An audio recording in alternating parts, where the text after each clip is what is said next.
அங்க நில்லு. இது ரெண்டு பேரும் நாங்க தான். இது என் பாப்பாக்கு சீல கத்து தெரியாது. ஆனா பாட்டு கட்டி விட்டுருக்காங்க. பட் இது நானே கத்துந்து இத பார்க்க கொஞ்சம் அழகா தான் இருக்கும். என்ன மாதிரி கத்தணும். ஆனா நானே என் கையால இந்த கையால வச்சு நான் ஃபர்ஸ்ட் ஸ்டாண்டர்ட் படிக்கிறேன். நானே இந்த கையால வச்சு பண்ணேன். Okay okay. நானே இது பண்ண சீல. Super super super. நல்லா பண்ண இது உண்மையா. நல்லா இருக்கு. சத்தியமா. இது பாப்பா. இவன் எந்த ஸ்டாண்டர்ட் படிக்கிறான்னா சொல்லிடு.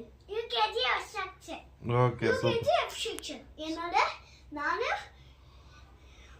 First standard section. நாங்க ரெண்டு பேரும் எஃப் தான். ஆனா யுகேஜி நான் ஃபர்ஸ்ட் ஸ்டாண்டர்ட். ஓகே. அதான். சூப்பர். நாங்க ஒரு தரப்பு இருக்கு. இன்னைக்கு உங்களுக்கு பர்த்டே மாதிரி இருக்கும். ஆனா தீபாவளி ஹேப்பி பொங்கல். தீபாவளில கிடையாது உங்களுக்கு. இன்னைக்கு நாங்க போட்ட வீடியோ